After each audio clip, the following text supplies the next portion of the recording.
To merge or not to merge? That is the question for the Social Democratic Party.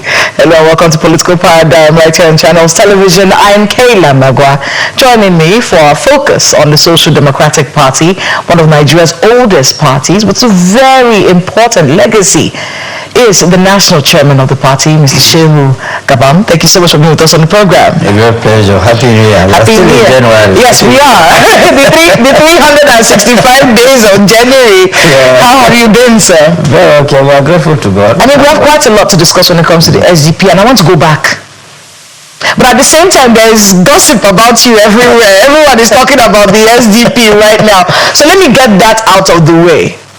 Are you merging with other political parties to create a formidable opposition for the All Progressives Congress in 2027 or not?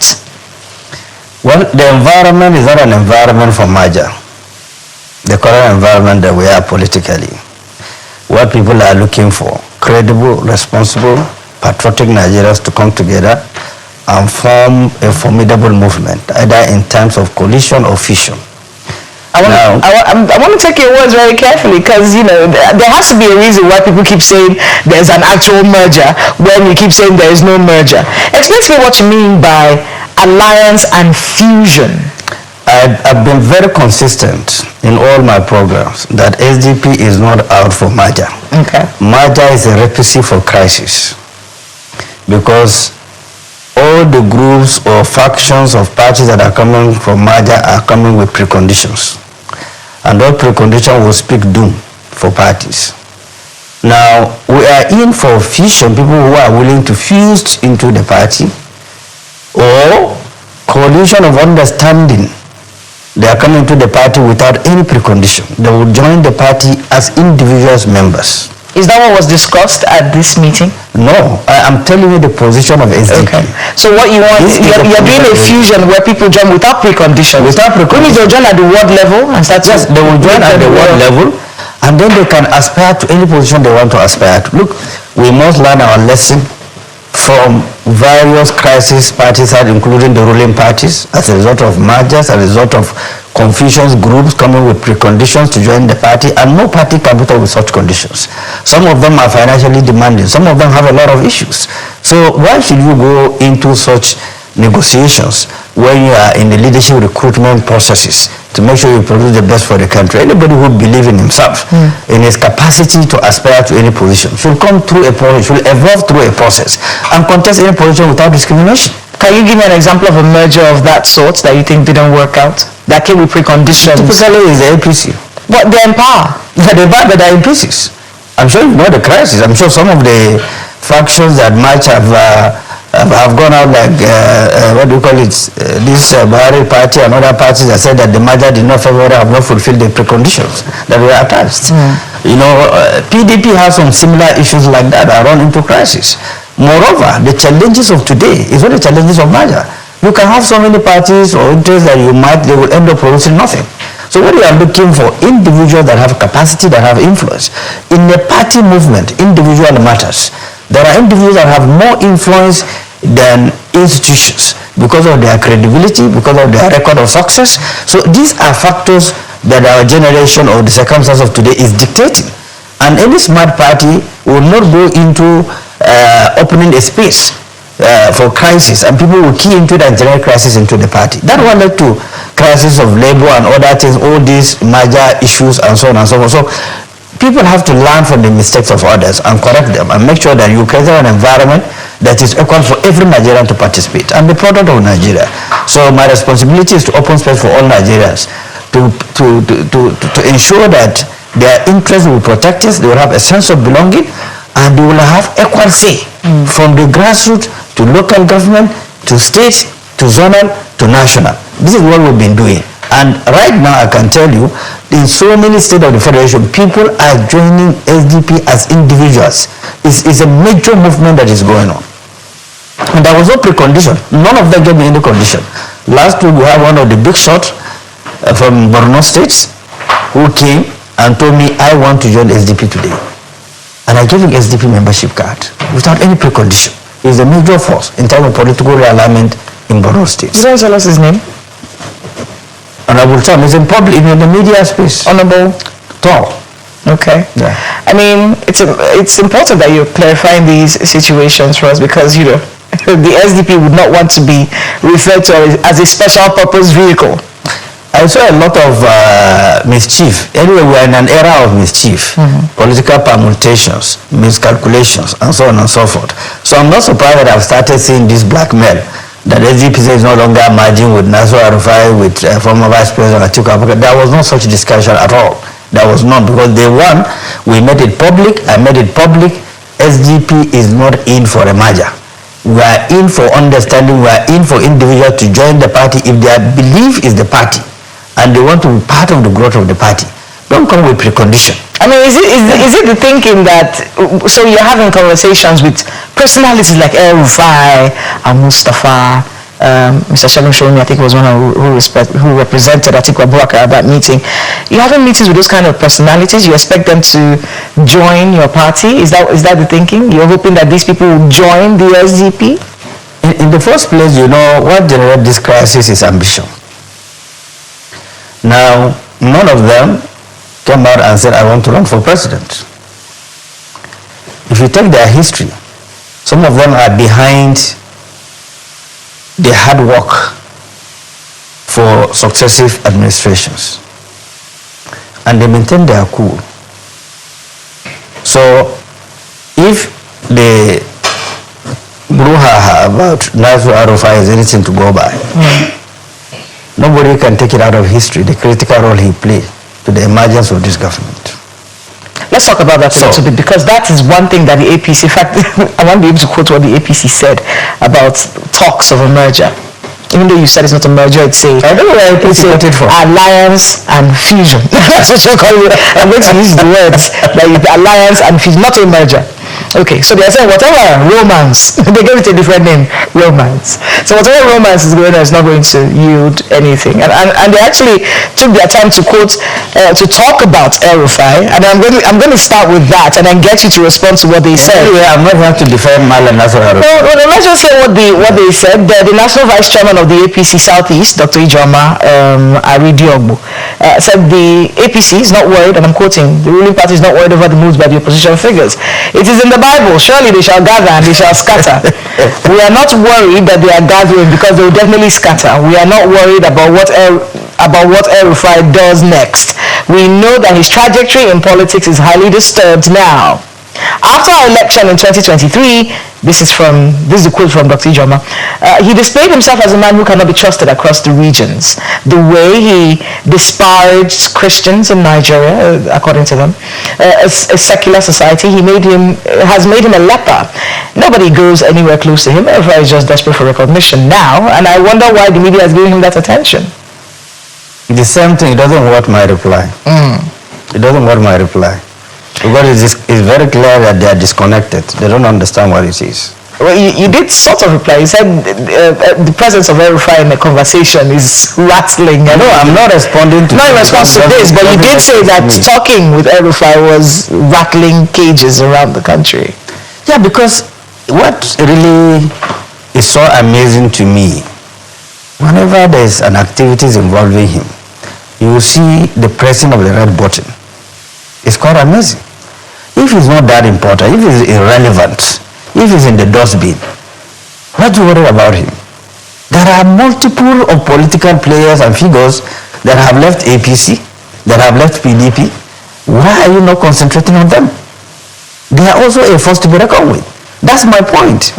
Okay? And then if as early at this stage, the ruling party is becoming reactionary to every steps, they are becoming panic to every stage, there is a sign of failure. Because any individual that have envelope panic, then you have a lot of trouble ahead of him. That's the point I'm making. So we are not in any competition. The competition has been determined by destiny. Whoever will become. But our role as political party, opposition party, is to state the facts, to put the narrative before the public. Let them put their own narrative. We should disengage from individual or personal attack as a nation. That's what kept us where we are today. Nigeria is stranded because we are so envious of ourselves. The talent that we have, we are not putting it forward to develop the country. We are using the talent to suppress ourselves to a point that we cannot move on. We target our individual potentials instead of strengthening our individual potentials. This is why we are almost stranded, particularly our generation. It's very shameful because the older generations work and sacrifice for the stability of Nigeria. Now it is a shame for our generation that have traveled, that have the capacity, that have gone to school. We are more in number in terms of exposure compared to the founding fathers of the country. But today we are the one undermining the system. Simply because we are greedy, we are desperate, we are selfish, we don't want to work hard, we want easy money. These are things. Some of us have gone through the process. We are trained from the scratch. It's interesting that you mentioned the particular generation. And I'm sorry to bring you back to that meeting you had, because it's the biggest story about your party right now. Speaking with Al-Mustafa really brought a lot of memories back to people from my generation, at least. Yes. So talk to us about that. What kind of, at least we heard what you said was the general overview of this meeting. But with the conversation, we've talked about El-Rufai. What about Al-Mustafa? What kind of What specific do you want from Al-Mustafa? Is Al-Mustafa joining the SDP, for instance? Is that what you want? You see, we did not make any announcement that they have officially joined SDP. Do you want him to join the SDP? We want every Nigerian to join SDP. If you could remember, I was the founding father of PDP from the G7. I was SA to late Alhaji Abubakar Rimi. People forget things easily. Nigerians easily forgot things. We went through turbulence. Rimi served as a minister of communication under Abacha. But because they are career politicians, they developed the mindset, the courage to start a movement. Start from the G7, G18, G34 when it became a national movement. That led to the restoration of democracy, negotiation with the military wing to hand over to civilian administration. So nobody can tell me the history. We've been part of it. I was the youngest in that movement. I know it deeper than what people can imagine. They make huge sacrifice. At G18, Rimi was arrested and sent to prison. But today, what the country is enjoying, the democracy the country is enjoying today, they invested their life in it. Alonso Lamido was also sent to prison, and a quite number of them under Abacha administration. So it is not easy for people to understand these dynamics, where people are coming from. People can sit down and summarize you as if you just fell from heaven. No. We have a history, we have a background. Look, some of us were trained by some of the best quintessential politicians. Was Al-Mustafa part of that movement? No, Al-Mustafa was chief security officer to Electoral. Yes, so he's not part of the movement. But I'm saying he has invested his life, he has sacrificed his life for the country. I'm sure this station had an intensive interview with Al-Mustafa. I also watched on channels. He has narrated what he has gone through. He is living by the grace of God. So whatever happened, it is our country, it is our nation. And everybody must learn his own lesson through different processes. The current president and commander-in-chief was also in exile during Abacha's time. But he came back after we fought for the restoration of democracy. He was lucky to be a governor for 8 years in Lagos State. And then from then he continued to be relevant in the national politics. They form an alliance, or a merger, they come up with APC to defeat the PDP government that will be in power for 16 years. So nothing is impossible. The moment people are determined to say that, look, we will not go this way anymore, any further, don't ever underrate them. Anyone who underrates them is not thinking right. Something is disconnecting in him mentally. Why did you leave the PDP? Because I was a founding father. We have done everything. I can still say that there is no party that has the kind of documents that have done public assessment, public opinion on why we lost election like PDP. I was part of that committee. Everything was submitted. The PDP agreed to start implementing it, to be remorseful on some of the errors. Which election was this? Yeah? Which election was this when this report was being worked on? Was it when Jonathan lost? When Jonathan lost. Okay. When Jonathan lost. Okay. The committee that I was a member, Professor Jerry Ghana was the chairman of that committee. We collected opinions of all Nigerians why we lost election, why PDP lost election. The party that have some of the best policies and programs, how to change the narrative. If you could remember in 1999, when President Obasanjo took over, our economy was on its knees completely.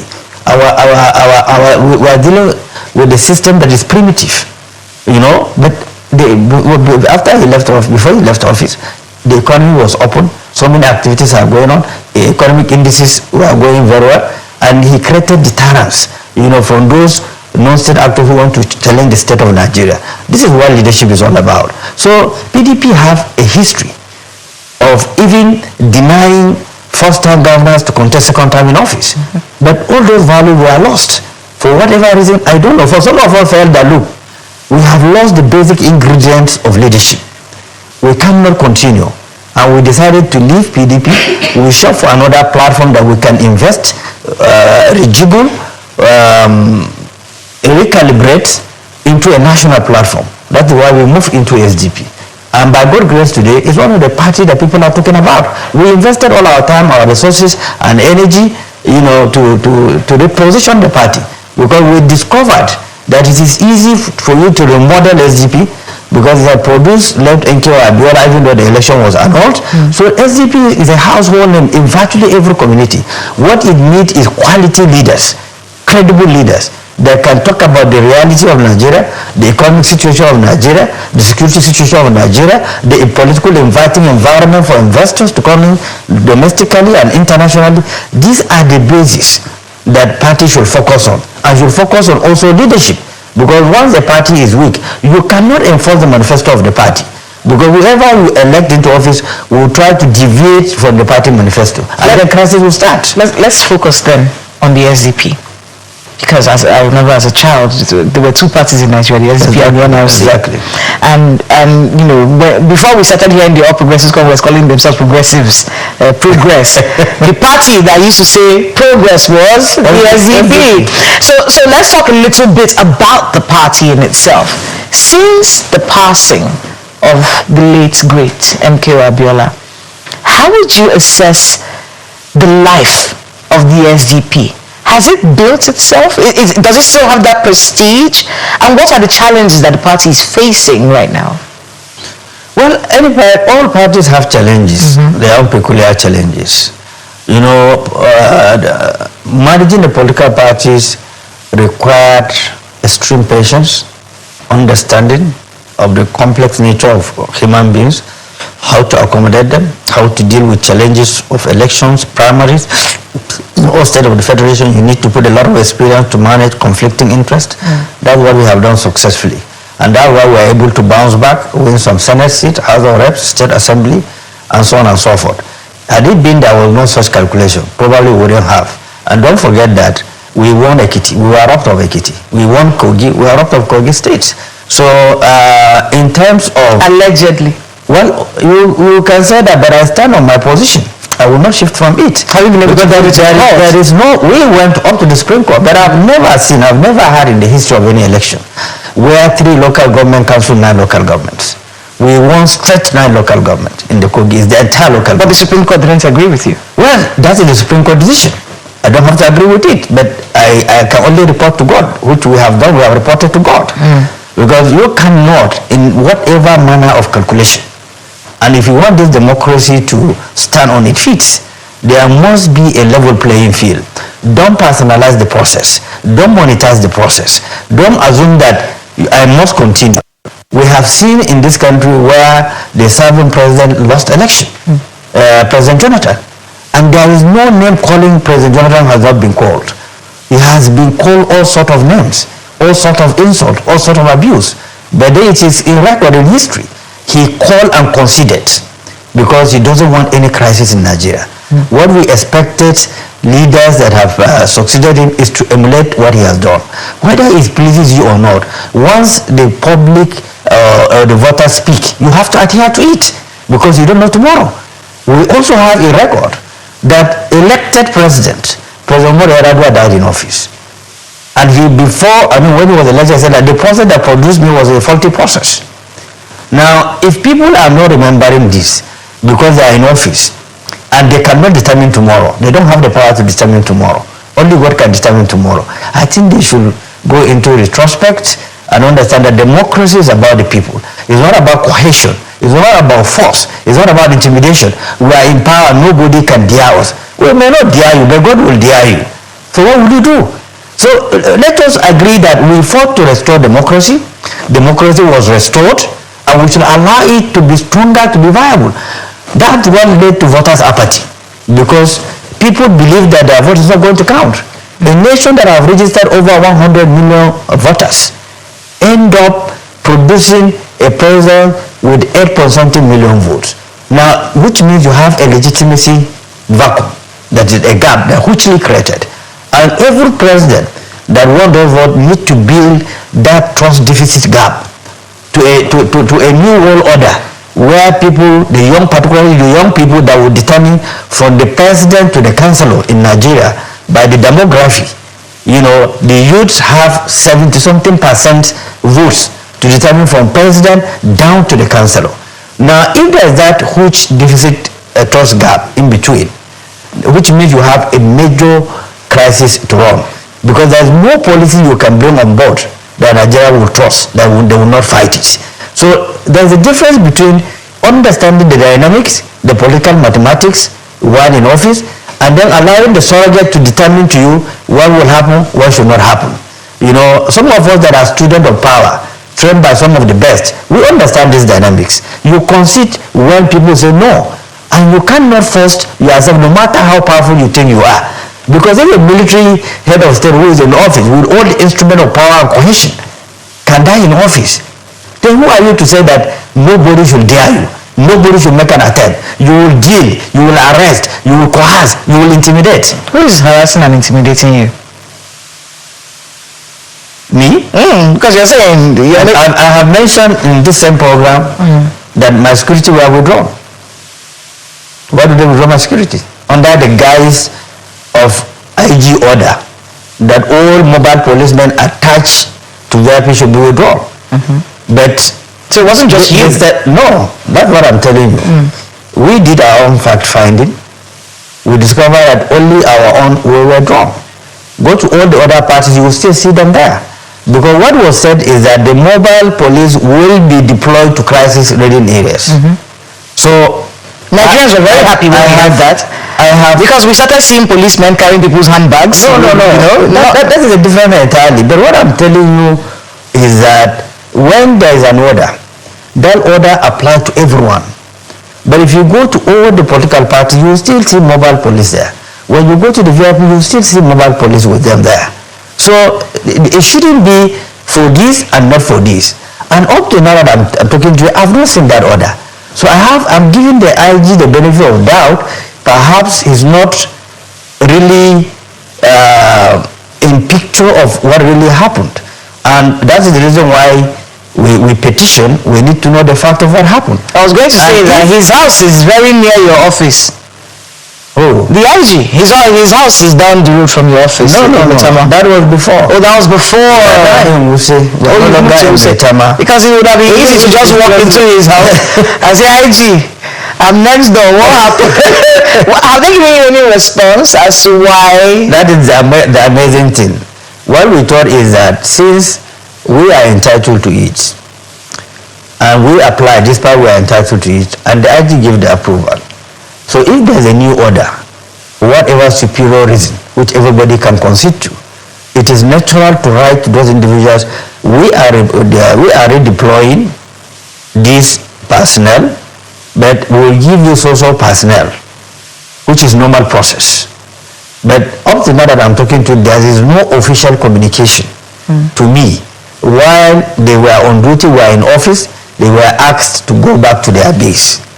This is why it is amazing, because a civilized institution, especially a security institution like the Nigerian police force, that have been existing over decades, that have been interfacing with civilians and politicians and all sorts of people, their channel of communication should have been close to perfect by now, you know, by interfacing with people.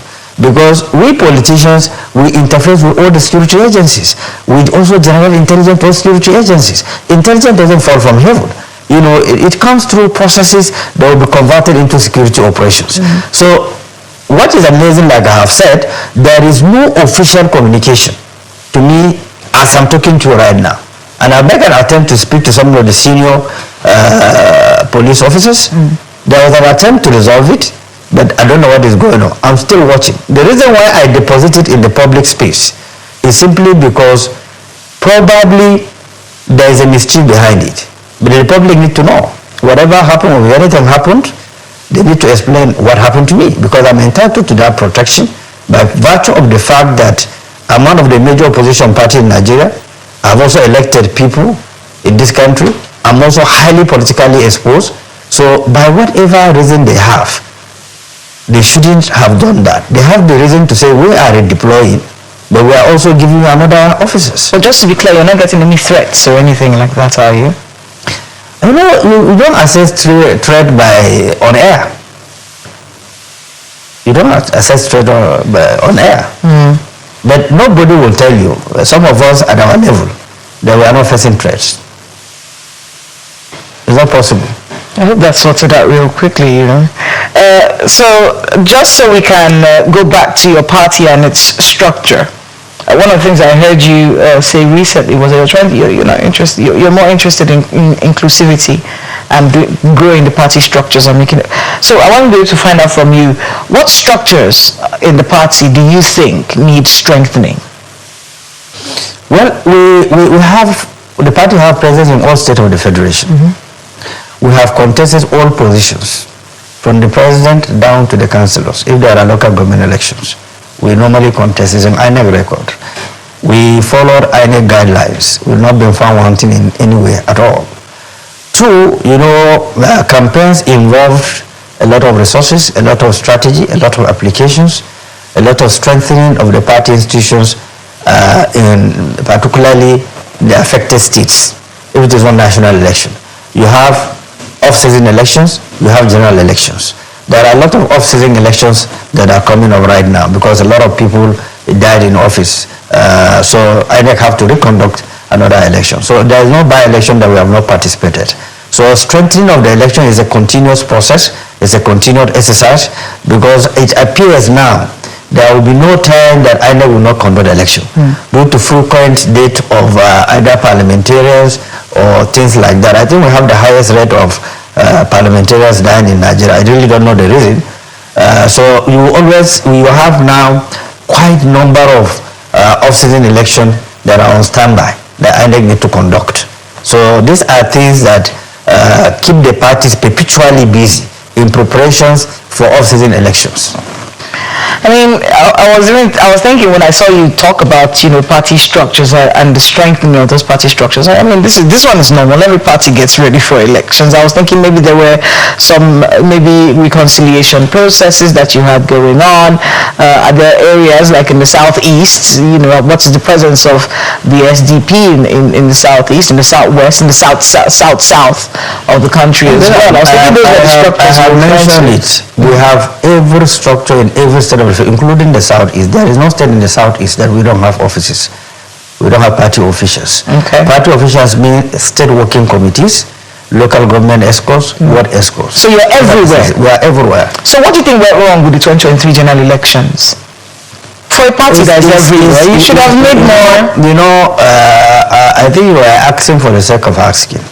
Election has been monetized. We don't have the resources to compete financially, but we produce one of the best brain as a presidential candidate, and our conviction was that we are looking for a younger person who is vibrant, who is vast, who is intelligent, so that they can invest in him. That was the reason why we arrived at our own presidential candidate, because he's vast, he's intelligent, and we expected Nigerians to key into his own intellectual base, so that all of us as a people, we can add value to grow the country. It was the reason why we went philosophical to produce a young person, because we thought that the hoot and cry about giving the young people opportunity is an opportunity for us to present a younger version of somebody who is highly intelligent, calm, and calculative. So we did that, and our primaries was one of the best recorded, devoid of any crisis at all. So is that strategy not going to work for 2027? Because I've heard you say recently that you have to change strategy for 2027. No, I did not say we are going to change our position. Well, we are not the one to determine right now who will be a presidential candidate, because we haven't gotten close to that. What we are doing now is strengthening and fortifying the structures. No, you said in 2023 you were philosophical. You went philosophical. We are still philosophical. Are you still going to apply the same process in 2023? You've admitted that you said that the status quo of our elections is that it is money. Yeah. And you're saying you're not going to buy into that. I've given you the demography. 70% of the registered voters are young men and women. So which means if they believe that the system is not favorable to them, they are not having security, they are not sleeping. There's skyrocketing of foodstuff all over the country. There's high cost of transportation. There's a very terrible infrastructure. The educational system is very bad. The healthcare system is on its knees. We don't have any well-equipped referral hospital in Nigeria. We don't have any university that you can go to one of the best, rated one of the best in Africa. So which means there are huge responsibilities. Now, it is left for these demographics to make a choice between somebody giving them money to buy their vote or their conscience for 4 years, or for them to invest in their own future to produce somebody who will look into their problems, produce a futuristic Nigeria where nobody will be discriminated on the basis of tribe or religion when he's applying for a job, where nobody will be asked who is standing for you to get this job. These are tragic situations that we are going through, which you know, and you have the statistics. For you to get job in Nigeria get employed is a very Herculean task. And you can imagine what the parents goes through. They send some of them send their property to send their children to school. But pre-independence and after independence, most of those that were opportune to be in strategic and juicy positions, they were under the scholarship of the federal government of Nigeria when Nigeria was green. Job was waiting for them before they graduated. Vehicles were waiting for them. Houses were waiting for them. What went wrong? So fundamentally something went wrong. Do we know it? The answer is yes. Can we correct it? The answer is yes. Do we have the will? Is what we don't have. If there's the will, based on the resources, the endowment God have endowed in Nigeria, there is no justification for this poverty. There is no justification for what we are going through today. We used to feed the entire majority of African countries, not the entire African countries. Nigeria used to supply foodstuff to most of the West African countries. Today we are struggling to feed our population. So it's the same mindset that your party went into 2023 with. You're still holding on to that philosophical approach to governance, and you're saying as a national chairman of your party, you're going to be standing by that approach in the next election. Philosophically, we will, but we are not to determine who will be the presidential candidate. It's the delegate that will determine. But the delegates, but as national chairman of the party, you say you have a philosophy, because that's a conversation that's been going on right now. Yes. Which is about parties and philosophies and what they stand for and things like that. You're holding on to that philosophical mindset as you go into. We cannot if we compromise, like we have compromised the country. What does the SDP, the Social Democratic Party, what does it stand for? Yes, because now we have to ask. We heard Senator Magnus Abbey recently. He said all of us do anti-party. We've been talking about it. That is at the state level. He is given the peculiarities of rivers, what happened in river states. Yes, but it made us to start thinking about political parties and what they stand for, what party ideologies they have. Why should we listen to you if you are all the same? What is the difference between this party and the other? Which is what I want to know from you. Probably, what does the Social Democratic Party stand for? I will urge you to invite our elected members. Let them tell you the process that led to their emergence. Whether there is a corruption, or there is intimidation, or there was a confusion. There was a paradigm shift in our party, because once you pay your form into the party account, there will be no any surcharge anywhere. You will come straight and collect your form. Number two, we provided 50% discount to young people. The form for women are free. They only pay for expression of interest, which is only like 1%. But the form itself are free. The form for people with disability is at zero cost. For the first time, we have someone who have under the people with disability who contested presidency in SDP. So there's a paradigm shift which we brought in line with the current situation that we are facing as a nation. So we provided opportunity for both the women, young women and youth, and generally women who are being disadvantaged in one way or the other, because maybe financially they cannot compete with some of the men who have financial muscles, we say, come and try your luck. Your funds are free. We had about 3 women who got their special of interest, but got their fund free. It's also, I'm sure, China's covered, when they conducted their press conferences, and ask any one of them if me as a chairman ever discuss any precondition or financial request with them. Some of us believe that there is nothing like building an institution. Once an institution is weak, it compromises everybody. So SDP is an accountable party. Is that yes, we are. Accountable, transparent. We are. I remember the song for SDP many years ago. it's the song I have in my head as I'm talking to you. Yes, we are. I tire for this life. I know it was a beautiful song about SDP. It was in pidgin. SDP is the party to solve our problem and better our lives. That was the mantra. We still stand for that. The entire logo of the SDP that were registered under the two-party system. We return the entire process because it was philosophical, it was deep, it was rich. And the Nigerians, because I think you are kind of alluding to the fact that Nigerian people may not be ready for the sort of governance that you're planning. I'm alluding to that, but any society that have been weaponized, poverty, weaponization, find it difficult to sit down and think. Because until you provide food for yourself or your family, then you will have a space to critically examine national issues that are going on. Now, add to the fact of the insecurity that is ravaging the country today. Now, add to the fact that people cannot afford to pay their children's school fees, cannot afford to pay hospital bills. Well, people are tying these things to do, and I'm sure that's what you're doing right now, tying them to the policies of President Bola Ahmed Tinubu, the floating of the naira and the removal of fuel subsidy. There was something the APC, there was something he inherited. Yes. I'm not passing the entire buck on him. When you take an out of office, now you inherited the asset of liability of the previous administrations. What would you have done? Because one thing I've heard the APC say, because they have been criticizing SDP for a few days now, they said, what are you going to sell to Nigerians? Removal of subsidy, or you're going to bring it back? What are you going to do? What are they selling to Nigerians? They're saying that these things that they've done were necessary for the removal of the fuel subsidy. Let me remind. That these pains. Okay, let me remind. That these pains. Hold on a second, National Chairman. That these pains are temporary, and we should hold on. Things are going to get better. If the SDP had won the election in 2023, what would you have done differently from what the Tinubu administration was doing? Everything is subject to review. Just the way we expected President Bola Ahmed Tinubu to review the asset and liability he has inherited. Subsidy, this is not the first time subsidy were removed in Nigeria. And every strategic thinking person or president, you will not just take a decision on your own without having a cabinet to debate over the consequences or otherwise of the decision that you are taking. A country of over 250 million, it is wrong for anybody to assume that what is in his mind will reflect positively or negatively on Nigerians.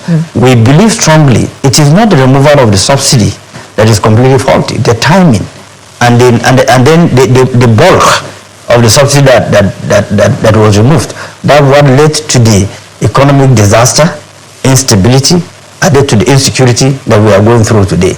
Now, if President Bola Ahmed Tinubu, who mentioned that President Muhammad Buhari have removed subsidy, I think June last year, no longer be funded, says that, okay, subsidy is gone. What I expect, once he took an out of office, he have the power to send a supplementary budget to National Assembly and say that I want to fund this subsidy for another 3 months. So that I'll set up a technical committee to conduct assessment on the impact, positive or negative, on the citizens of Nigeria. Let me also remind you, President Muhammad Buhari throughout his campaign called a subsidy removal as a fraud, that he was a minister of petroleum. There was nothing like subsidy. But he lived under that subsidy for 8 years, that for 8 years. He was the president and the minister of petroleum. It was the APC program. So Bola inherited that program. And President Bola Ahmed Tinubu knows that he inherited a terrible economy that was on his news. A central bank that was on its news. NNPC, that was on its use. These are the two biggest cartels Nigeria have ever established. And I thought that by saying he will step on toes, he will really step on toes. He attempted to do that in CBN. But there was no attempt in NNPC. So what we are saying is that we wish him well. Our assumptions, our calculations, why President Bola Tinubu was elected, people looked at his record in Lagos. I was in Lagos when he was a governor. And he has a crack team that will sit down and examine every situation and tell you, Your Excellency, Mr. Governor, this may work, this may not work. That's what every leader needs. The moment you don't have such crack team that have the guts to tell you, Mr. President, this cannot fly, then it's a recipe for disaster. And I believe that he means well for the country, but I don't think he has the team that he needs to drive these policies and programs. He needs to review some of these programs that are creating this standstill issue. That I don't know if we have taken the statistic of the resumption of schools. I don't know if one of our reporters have gone to school to take statistic of the resumptions. It's a mind-boggling. And you can see in the National Assembly yesterday or thereabout, a JAM is spending 1.something billion on meals. 800 and something million for mosquito insecticides. And this is a country where people cannot afford to feed themselves twice a day. How do you justify this?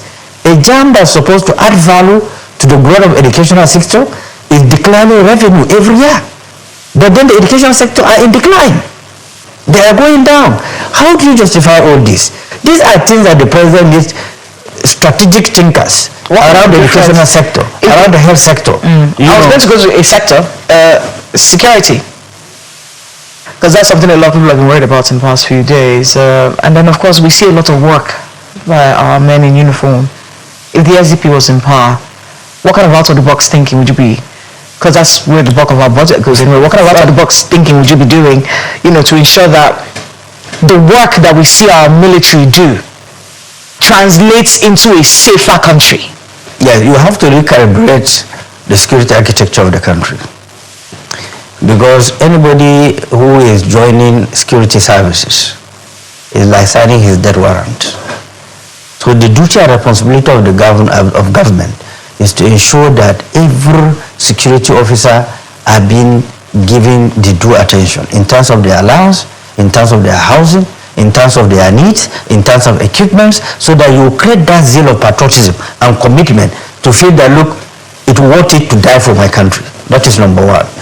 Number two, you must provide them the basic equipment they need, the modern equipment the world is using. Like, what justification do we have not to apply drones in dealing with this modern crime and criminality? How could Nigerians be kidnapped and you don't have the drone to follow and ensure that you got them exactly where they are moving to? How do you defend that? How do you explain that? As big as we are, the size, one of the biggest country in Africa. How do you defend that? Now, which means that, do you blame the security personnel that are dying, being killed virtually? Every morning you hear a report of either policeman being killed or an army man being killed in the cost of defending their country that they love, that they cherish. Something is wrong, something is not connected. And how could you sit down as a president? A major crime will happen in the states where you have a commissioner of police, you have director SSS, you have brigade commandant, you have civil defense, you have other paramilitary establishment in the state. But a major crime will happen. Nobody is held responsible. How do you defend that? There must be a deterrence. It is the deterrence that will solve the problem. But the moment you pay lip service and shifting of blames to others, you as a president and the commander-in-chief, every deployment must have approval of the president. You must take the responsibility, you must be decisive. I can give you this. Before 1999, there was a security report which President Obasanjo took over from, that there's a potential pocket of crisis in the entire 6 geopolitical zones of the country. The first one we had is in Odi. You can see how decisively President Obasanjo dealt with it. I mean, in Gabam, Obasanjo dealt with it. The second was in Odi. He dealt with it. And then you had governors who are becoming emperors. Obasanjo humbled them. They become submissive. They agree to the superiority of the nation. No governor should feel he's an emperor, nobody will talk to him. Now, that is the kind of leadership we are talking about. Once there is no deterrence, a governor who was elected by some people in the state, or a senator or a member of House of Reps, the constituency have no access to him. They don't know what is going on. Nobody will call a governor to pick a call, or a senator, or a House of Reps, or a state assembly, even a councillor. Now you know that fundamentally we are not connecting properly. There's something that we are not doing to handle the situation the way it should be handled. Will Tinubu survive 2027? That is in the hands of God, not me. You said recently. What did I say? In the newspaper, said you didn't think the APC will be able to make it in 2027. Thinking is different from taking the position of God. So talk to me about that. But what I said is that I was asked by Sheung. I said, look, it's in our records that anybody who is elected to serve 4 years in office, and then there's a general disconnect within 2 years in office, it's difficult for him to survive it. That was my statement. I'm recording myself. It happens to President Jonathan. The opposition started after 2 years in office, President Jonathan, and he couldn't survive it. And I also said that the wrong step the president took on the very day he was sworn into office catapult into this crisis, the suffering, the economic crisis, the political crisis the nation is facing today. Now, he might do some miracles in terms of taking the bad ones out, bringing the good ones out strategically to start making some deliberate changes that people will start saying, okay, the president who is privileged to be elected at the age of almost 80-something is a rare privilege, because the thinking, the belief of everyone, for someone of that age to be a president of Nigeria, is not looking for a car to ride. He's not looking for a luxurious house. He's not looking for a juicy bed or think about. What he believes, what he will concentrate is a legacy that we will leave behind. This was our conviction, this was our belief, that the incoming coming of President Bola as the president of Nigeria is for Nigeria prosperity, is for Nigeria stability. But you cannot come in with policies that are not human face, simply because you have a futuristic projections that will revamp the economy when you have devalued your currency. How do you compare that? The inconsistencies are very heavy. Probably the economists around him are giving him wrong figures, because when you say the statistics are moving, they are on ground. You see it on ground.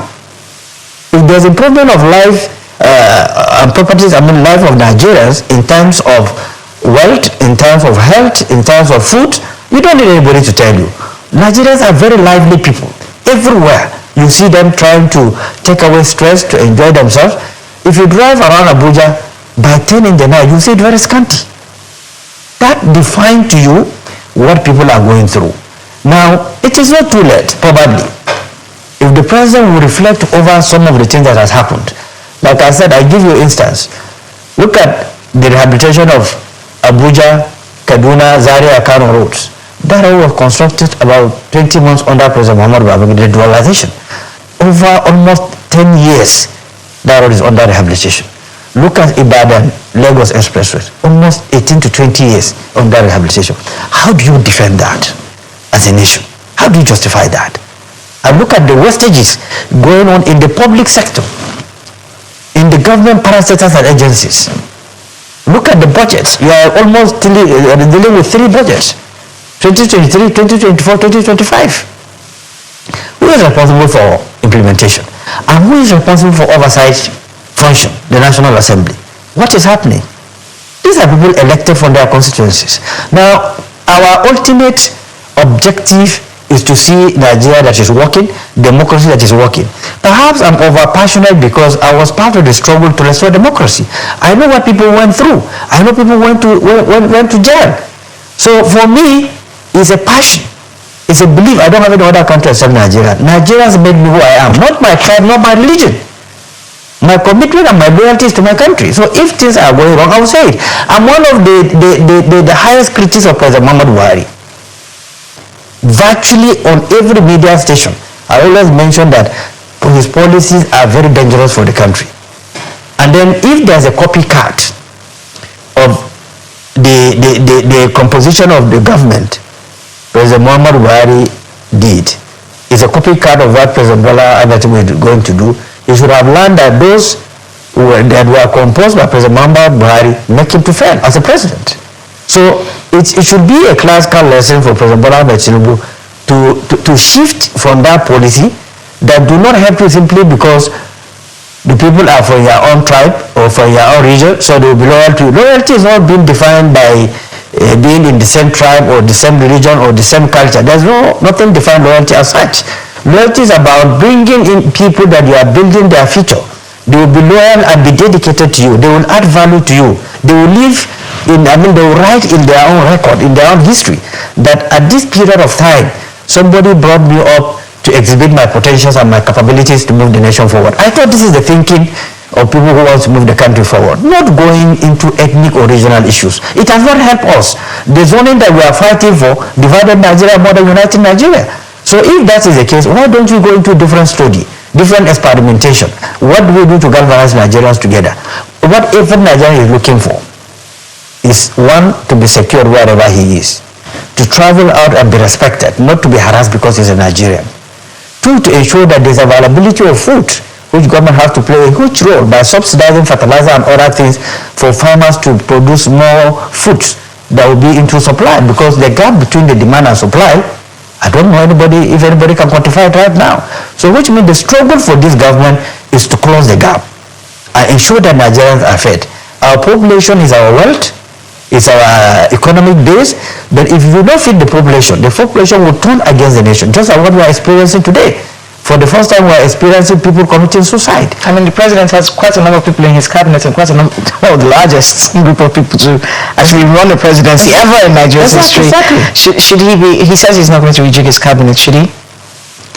I think I have rejigged the cabinet. Should he rejig it again? Because people are pointing out particular ministers. I have said in my last program with Shehu that I predict he will rejiggle his cabinet, because in his live media chat in Lagos, he appears to have the grasp of the issues and the pains of Nigeria. He said it himself. Now, if you have these grasps, and then you have a cabinet for getting to 2 years, there will not any transformation that make life easy. You said one subsidy is removed, there will be no hanging fruit. We are looking for it, even raising our head, or we haven't seen the fruits. Now, which means it is either you are giving directives is not working, or something is not functioning. Now, as a president, you have established an assessment team in your own in the presidency that will assess the performance of every minister and what have you, and agencies and parastatals. And I'm sure the president has been supplied, so far, what the statistics are all about.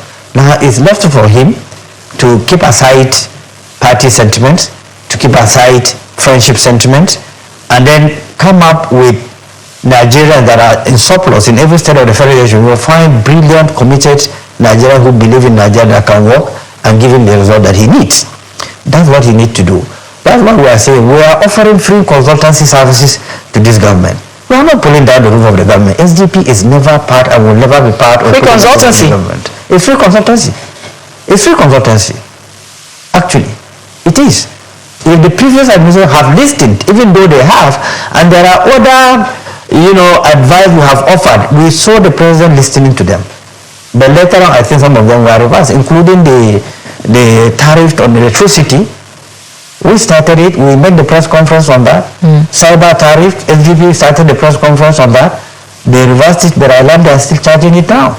So there are multiple of issues that we have engaged the federal government. Tax reform bill, we challenge it. We say, look, it's not that the entire bill is bad, but you have 400 pages bill that need time to be required, to be studied critically and suggestion to be made. But all of a sudden, you just want it to be stamped.